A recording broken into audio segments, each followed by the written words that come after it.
What do you do when you just don't enjoy anything anymore? I'm in the same boat at the moment. My current strategy is focusing on feeling again. Feeling warm sun on my skin, tasting new foods and flavors, listening to the birds and to random people walking by in the shops. Looking for new sights and colors and cool things in new places. Focusing on my senses has helped my body get back in touch with my mind, so I'm starting to slowly find joy in the things I used to. One day at a time, I'm getting there, but this is definitely helping. Hope it gets better for you soon up. You aren't alone. Remember to look up. I went to a forest bathing class. It's a Japanese thing. It spread to other places. I don't know, my friend wanted to do it. You can Google it. And the one thing we learned that made me feel better immediately was to find a tree and just stand and look up at its top. Perhaps it's the perspective. The worse I feel, the more I look at the ground. Perhaps it's the posture. Perhaps it's the happy little tree. I don't know. But when I take a couple of minutes to do this, it feels like a knot in my chest is unraveled. When it's gross outside, or leaving my house feels like too much effort, I look at pictures of flowers on my phone. Currently browsing the David Austin Rose website in an attempt to make myself feel a bit better.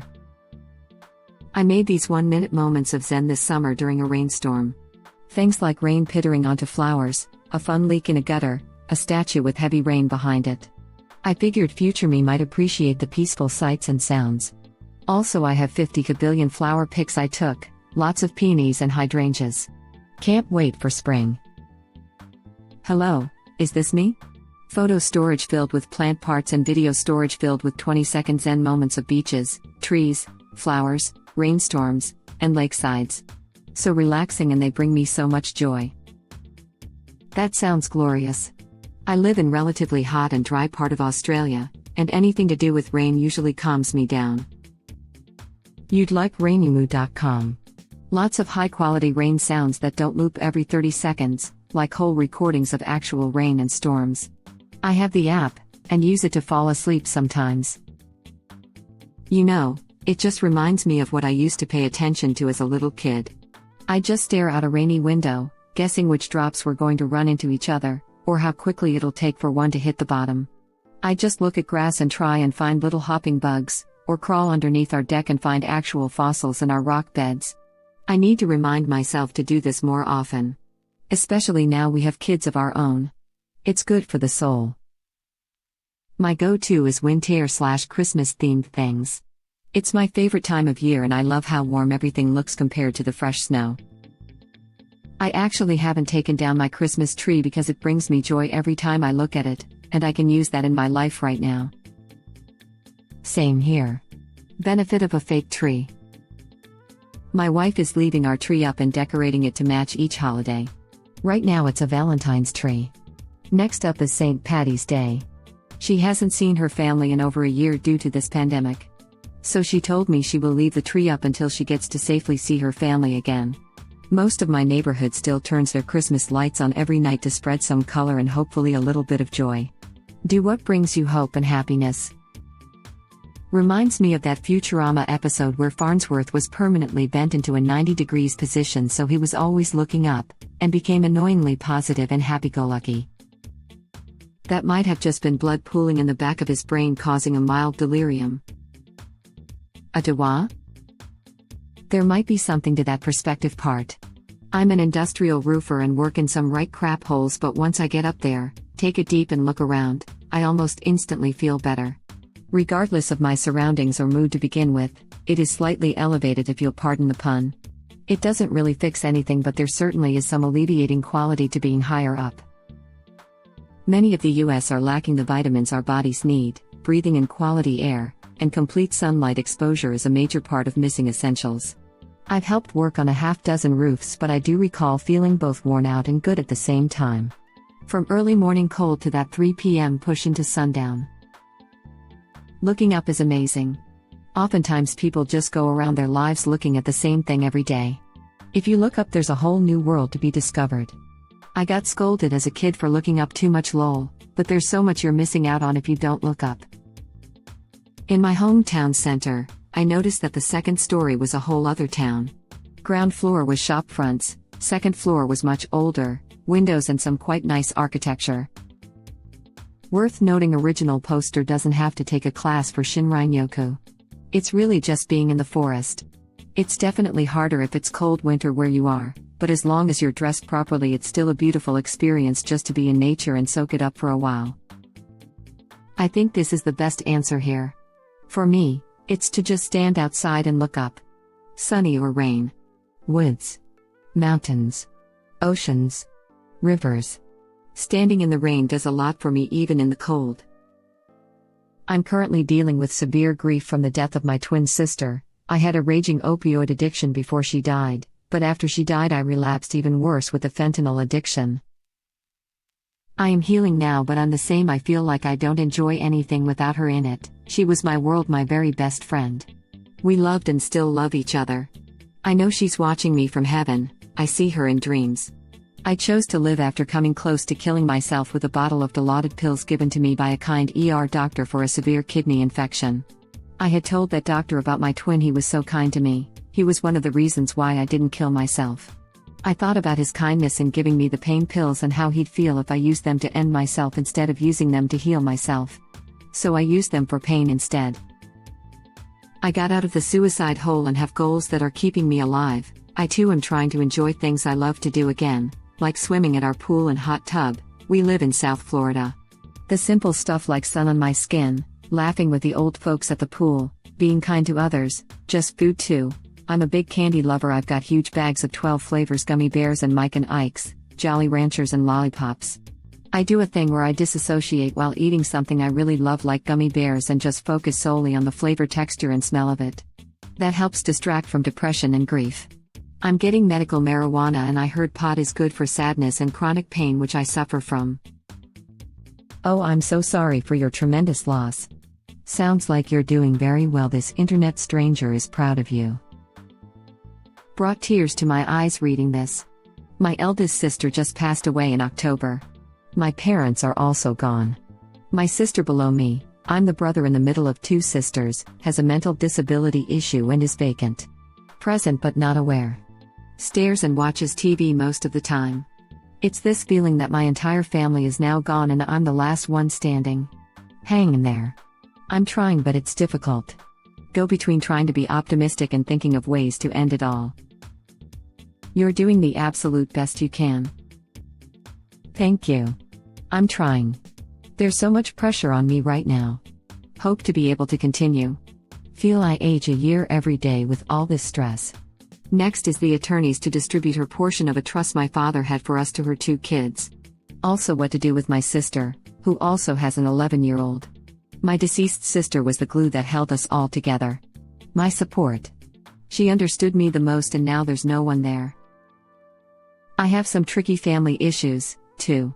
The best thing you can do for your sister is to speak to an elder care/special needs attorney. Even a consult alone could address your specific questions and or provide you with pointers in the right directions. It was invaluable for us. Agree. And thank you for affirming what needs to be done. Being a family of immigrants, the way to handle things has always been different. But there are resources available. As much as we might love someone and want to care, it's a great amount of work and beyond our/me level of knowledge. Good luck with everything and may it all work out for me, you, and anyone else suffering at this moment. My condolences on your loss, but my applause for being so strong. All of what you just described doesn't seem humanly possible, yet you have come out of it alive. Keep up your fight. You are worthy and deserve happiness. If it is of any solace, know that you saved her from ever experiencing what you are going through now. The universe said it is your burden to bear, but it is also one you saved her from ever having to experience. Your twin may have passed, but hers never did. I agree with all of these things. I just went through a very nasty breakup and one morning when I couldn't sleep, 1:30 a.m., said F it and went to the beach 40 minutes away and watched the sunrise, stepped into the water and just looked out to the ocean. It felt incredible and I would recommend just going out to explore the nature. Our Earth is incredibly beautiful if you take it in. I hope you're doing better, Op. Remember, there is always someone to talk to, even if it is your second family here on Reddit. In the sun we feel as one. Dude, you need vitamin D for that seasonal sadness. Cries and lost taste and smell. something else. Literally. I had a huge gaping hole when my fiancé died and, after a while, I picked up watercolor art. I sucked at it, but kept at it. I kind of enjoyed it, but quit after a while. When I felt like I was in a loveless marriage because I felt that my wife loved vodka more than me, I turned to the piano. I enjoyed it, but after 2 years I got tired of it. I'm in a good spot now, still married and my wife has quit drinking, and I am absolutely in love with woodworking. It's an expensive hobby, but it is so cathartic. Keeping yourself busy and trying new things is a great way to fill yourself with a sense of self-worth. I tend to cycle through hobbies and sometimes wonder if it's doing myself a disservice. I consider myself pretty happy and in a good mental state given all that I've been dealt. Because of your comment, I'm realizing that's partially thanks to my habits of just doing things that look interesting until something else interests me. Personally, I enjoy learning a new skill. I don't generally take the time to master that skill, but I really love the learning process. I also find that it's great for my mental health. It allows me to focus solely on my hobby and to shut everything else that's happening around me down. Same here. The discovery, the new sensations, the new perspectives. It's all exciting and a good rush. The better I am naturally at something, I'll stick with it longer, but eventually something else that's newer and more exciting comes along. And I suppose that's not a bad thing. I should learn to channel that more. That's exactly how I am.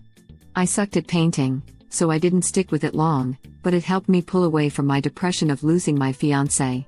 I was slightly better at the piano, but it helped me through the rough patch in my marriage, and I have a huge appreciation for great contemporary pianists now like Rousseau, Lord Vintero, Patrick Peachman and Gamazda on YouTube. And, I'm by no means an expert, but I'm pretty damned good at woodworking and I found a hobby that I want to pursue perfection in. It's so fun. Woodworking is cool and it kind of runs in my family, but I've never given it a try. It is pretty neat. Maybe one day I'll pick it up when I have more room and time. Some people have an intrinsic knowledge of exactly what they want to do in life and pursue it like hawks. Some of us wander from interest to interest and find things that make life a little better each time. I was pretty down for a few years, literally just lying in bed staring at the ceiling all night after I got home from work, kind of down. What got me to be in a better mood, not that I'm exactly thrilled during this whole year-long stay-at-home apocalypse, is I just started forcing myself to do little things, which turned into bigger things, and eventually I was doing stuff and had stuff to look forward to again, even though I haven't been happy for years. I never stopped going to the gym, so that helped too, but at first I decided I wanted nice coffee in the morning, so I researched coffee, fell down that rabbit hole, then started having a thing to do every morning for a few minutes. Then I did that with tea for later in the day, so now I had 2 things to do and look forward to every day. Then I wanted my room to have some plants because I thought it'd help my mood, so I researched that for a while, then I got some plants and now taking care of them is another thing to do.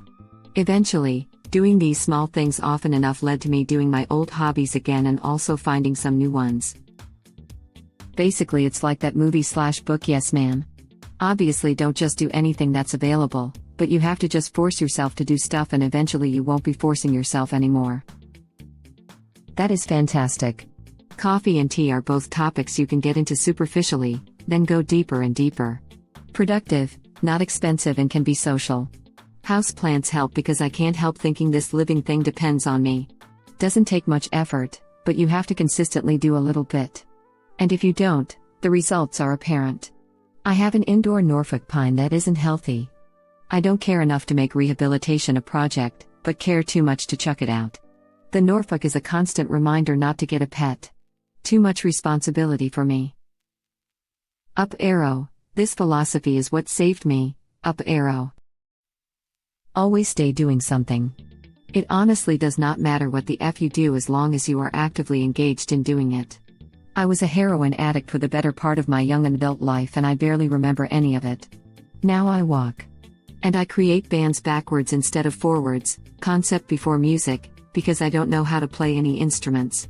All that matters is that you keep doing the thing, and you'll be all right. That is so true. I'm that way as well. Distraction can truly be a survival instinct, if you're good at it. In my case, distraction is good even though I suck at it overall, smiley face. I love this comment. I went through a period of singing and even recording and uploading songs. I am a terrible singer. But it helped me to get through a terrible time, and it helped me to connect with other people. I even met my husband online via our shared love of making music. It's a beautiful thing to do something for the love of it and not because of how people will react/not react to it. A hobby doesn't have to produce good results to be worth doing. I kind of feel like social media and reality shows based on talent outliers have affected our willingness to participate in something fun just because it's fun. My bad answer, drink. My good answer, exercise. I've been doing both with varying degrees of success. Edit. Thank you for all the awards and great conversation. Makes me realize what I said resonates with many, and it feels good to share a problem, or a positive move towards fixing it. Same here, since the pandemic hit, got myself back into shape by putting an exercise bike in my living room, but also increased my alcohol intake. It's a weird time we are living through right now, just doing my best to stay sane. Anything to cope, right? Sometimes it's alcohol, sometimes it's crappy food. Sometimes it's Netflix in your undies. Hang in there. In my case, since the pandemic hit, I went back to drinking indoors, never a good idea. I quit since New Year's, but probably won't be exercising. Laughing out loud, cooking, healthy, drawing, etc. do help me keep sane though. Marijuana for me. Quit drinking 3 years ago. But my weed intake has gone up since COVID. It helps me get through, but I am feeling the need to cut back. Same. This. Whatever your vice, do it on a schedule, X times per week, Friday night, etc. It's a release and needed at times. Watch out that it doesn't become a habit, too frequent. Exercise is great, do it more, walk, run, swim, cycle, paddle, and climb. Do bad things in moderation, good things more. Thank you for watching. Please subscribe to be the first to know about Red Rabbit Reader's new videos.